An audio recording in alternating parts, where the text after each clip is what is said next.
자, 이제 교재 6페이지 공인중개사 용어의 정의로 들어갑니다. 공인중개사. 공인중개사라 하면 이 법에 의한 공인중개사 자격을 취득한 자를 말한다. 자격 취득의 동그라미. 그러면 공인중개사는 자격 취득에서 끝나야 한다는 얘기입니다. 그럼 공인중개사라 하면 이 법에 의하여 공인중개사 자격을 취득하고 중개업을 영위하는 자를 말한다라고 하면 이 지문은 틀렸어요. 자격 취득에서 끝나야 됩니다. 공인중개사 중에는요, 중개업을 영위하고 있지 아니한 자가 있거든요. 그래서 이 공인중개사 종류는 일단 세 가지가 있어요. 그래서 일반 공인중개사, 개업공사인 공인중개사가 있고 소공사가 있는데 중개업을 하고 있지 아니한 자, 일반 공인중개사를 포함 못 시켰기 때문에 이 지문은 틀린 거예요. 예. 그리고 우리 법에 따른 자격 취득자가 공인중개사지 외국에서 공인중개사 자격을 취득한 자는 공인중개사가 아닙니다. 그죠? 자, 그러면 요거 공인중개사 종류 세 가지가 일반 공인중개사가 그거 아니에요? 자격을 취득한 다음에 중개업에 종사하고 있지 아니한 자, 이른바 서랍소, 장롱 속 공인중개사죠? 예, 그래서 이들이 바로 일반 공인중개사입니다. 다음에 개업공사인 공인중개사가 있는데 이 자는 개설 등록을 한 공인중개사를 말하죠. 그러면 우리가 방금 전에 공인중개사인 개업공인중개사를 봤죠?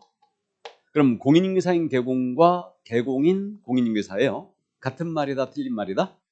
같은 말이다. 그러니까 여러분들이 개설 등록을 하면, 자격을 취득하고 개설 등록을 하면 여러분들이 다름 아닌 공인중개사인 개공이 되는 거고, 공인중개사 입장에서 보면 개공인 공인중개사가 되는 거죠. 이게 이렇게 되는 거고. 그다음 이제 소속공사가 있는데 이 자는 고용된 공인중개사를 말합니다. 근데 이 자에 대한 정의는 별도로 있다. 자, 그래서 옆에 페이지 7페이지 갑니다. 자, 이 소속 공인중개사라 함은 뭐라고 돼 있냐? 개업 공인중개사에 소속된, 여기서 끊으세요. 공인중개사로서, 개업공사인 법인의 사원 임원으로서 공인중개사인자를 포함한다. 로서, 여기서 끊으시고, 그 다음에 중개 업무를 수행하거나, 여기서 끊으시고, 개업공사의 중개 업무를 보조하는 자를 말한다. 자, 그럼 이제 짐작이 딱 되셨어요? 고용된 공인중개사를 말하는 거죠. 해서 우리 소속공사 용어의 정의는 제가 소공 이렇게 많이 부를 건데, 아니면 소공사라고 부를 건데요. 말 그대로 기억합니다. 말 그대로. 소속공사라 하면 소속된 공인중개사로서 중개 업무 수행하나 개업공사의 중개 업무를 보조하는 자를 말한다. 이래 기억합니다. 자, 그럼 문제가 없어요. 이때 중개 업무를 수행한다는 말이 들어갔죠. 이게 핵심적인 중개활동 세 가지를 얘기해요. 그럼 핵심적인 중개활동이라는 게 뭐냐? 우리 개업공사의 여러 가지 업무 활동 중에 중개대상물에 대한 브리핑을 합니다. 이것을 확인 설명이라고 불러요. 그래서 확인 설명을 해주는 업무. 자, 그 다음 이제 우리 확인 설명했어요. 계약이 체결됩니다. 그럼 계약서 작성 교부해야 되겠죠. 그럼 계약서를 써주는 행위. 나아가서 계약서를 쓸 때는요, 자기가 설명했던 내용을 문서로 작성하여 교부해야 되거든요. 이 문서를 확인 설명서라고 불러요. 그럼 확인 설명서도 작성 교부를 해줘야 됩니다. 이 업무 세 가지, 요것이 바로 핵심적인 중개활동 세 가지고요. 이것을 우리는 소위 중개 업무다라고 해석하고 있어요. 이게 중개 업무예요. 그러면 이 업무를 우리 소속공사는 수행할 수 있고요. 또 현장 안내라든가 그렇게 업무를 보조하는 행위도 다 할 수가 있죠. 이렇게. 그래서 이게 바로 이제 소공의 정의인데, 그러면 지금 공인중개사란 말 다음에 개업공사인 법인의 사원 또는 임원으로서 공인중개사인자를 포함한다 그랬어요. 그러면 이제 다음 주 우리가 공부하는데, 임원이라는 분은 이사 또는 법인의 이사 또는 감사들을 얘기합니다. 이분들이 임원이고, 여기 사원이란 표현이 있죠. 우리 법에서 사원이란 표현은 절대 직원을 얘기하는 게 아니에요. 그러니까 원래 법에서 사원이란 표현은 직원을 얘기하는 게 아니고, 우리 법에 이 회사의 이 법인의 투자자인 자를 얘기하는데, 이 투자자 중에 회사 채무에 대하여 끝까지 책임을 지는 자가 있거든요. 개인 재산 가지고도. 이 자를 무한 책임 사원이라는데, 합자와 한명회사의 무한 책임 사원들을 얘기합니다. 그러니까 투자자로서 회사 채무에 대하여 개인 재산 가지고도 끝까지 책임을 지는 자, 이 자가 바로 무한 책임 사원인데, 이들은 주식회사나 유한회사의 이사와 동격인 자예요. 그러니까 무한 책임 사원들은 모두 법인 등기가 되고 있고요. 합자 한 명 회사의 무한책임 사원인데 이들은 회사 업무 집행 권한이 있거든요. 그래서 그냥 사원 간단하게 끝까지 책임을 지는 무한책임 사원이래. 그렇게 이해하시면 돼요. 이 자가 바로 이제 이사와 동격인 자예요. 그러니까 개업공사인 법인입니다. 중개법인의 사원 또는 임원 중에는 공인중개사인 자가 자격증이 있는 자가 3명 중에 1명은 있어야 되거든요. 그러면 그들은 소속공사란 얘기예요. 그러니까 임원사원으로 내가 취임했는데 내가 자격증이 있어. 그럼 나는 소속공사란 얘기죠. 그러니까 우리 소공의 종류는 2가지가 있죠. 그럼 임원사원 중에 자격증이 있는 자는 소공이라 했으므로 임원사원인 소공이 있고 또 하나는 직원인 소공이 있겠죠. 일반적으로 소공 그러면 직원인 자를 얘기합니다. 그래서 우리 최근 시험에서 이 부분 개업공사인 법인의 사원 임원으로서 공인중개사인자 있죠. 이거 엄청 잘 묻습니다. 꼭 기억해 두셔야 돼요. 그러니까 임원 사원 중에 자격증이 있는 자, 공인중개사인 자는 소공입니다. 이해하셨죠? 네, 거기까지 이해를 꼭 해두시고요. 그래서 자, 그럼 소공의 용어의 정의를 다 봤고요. 그 다음에 이제 자격증이 없는 분도 중개사무소에 근무합니다. 그분이 바로 누구? 중개보조원이에요. 자, 그럼 중개보조원 내려갑니다. 중개보조원이라 하면 공인중개사가 아닌 자로서 여기서 끊으세요.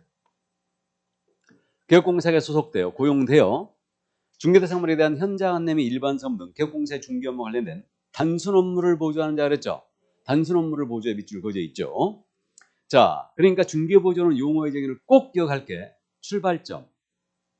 공인중개사가 아닌 자로서 그러나 소속되어 단순 업무 보조가 꼭 나와야 됩니다.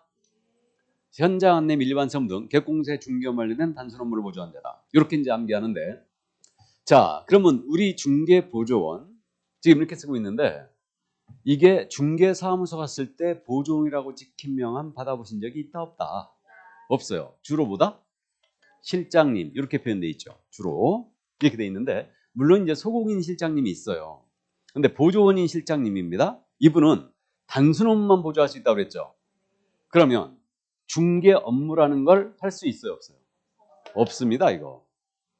근데 실무적으로 우리가 사무소 찾아가면 우리 실장님이 브리핑, 대강의 브리핑하고 컴퓨터로 일을 하기 때문에 출력도 컴퓨터로 계약서 다 작성하죠. 이게.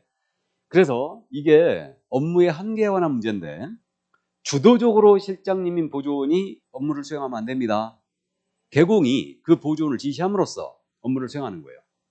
그래서 계약 단계에 가가지고는 반드시 손님들 앉혀놓고 브리핑 다시 하시고 계약서 전부 다 브리핑 다시 하고 그렇게 하시기 바랍니다. 그 다음에 직접 접필하고 도장을 찍어야 돼요. 그래야지만 처벌 안 받습니다. 그러니까 보조원이 끝까지 개공의 도장까지 찍었다. 그럼 이건 대여로 처벌합니다. 그래서 이제 그 정도 이해해 두시고요. 자, 그럼 이제 우리는 시험에 대비하니까 중개보조원은 확인 설명을 할 수 있다. OX, X. 거래계약서를 작성할 수 있다. X. 확인 설명서를 작성할 수 있다. X. 못하는 거죠. 단순 업무만 보조한다. 됐죠? 그래서 이렇게 되고 그러니까 보조원은 용어의 정의 명심하세요. 아닌 자로서 출발합니다. 공인중개사가 아닌 자로서 그러나 소속되어 단순 업무 보조가 이제 중개보조이다. 그 점을 이해하시고 그러면 이 둘은 우리 개업공사가 고용한 분들이죠. 그래서 이 둘을 통칭하여 뭐라고 할 거냐면 고용인 이렇게 부를 거예요. 이 둘을 고용인이라고 합니다. 그래서 고용인에 대한 자세한 내용은 3번째 주에 공부할 거예요. 여기까지. 이게 용어의 정의 6가지였습니다. 자, 그러면 이제 지금까지 용어의 정의를 전부 봤는데 중개사무소 인적 구성을 잠깐 말씀드리고 넘어갑니다. 이게 중개사무소예요.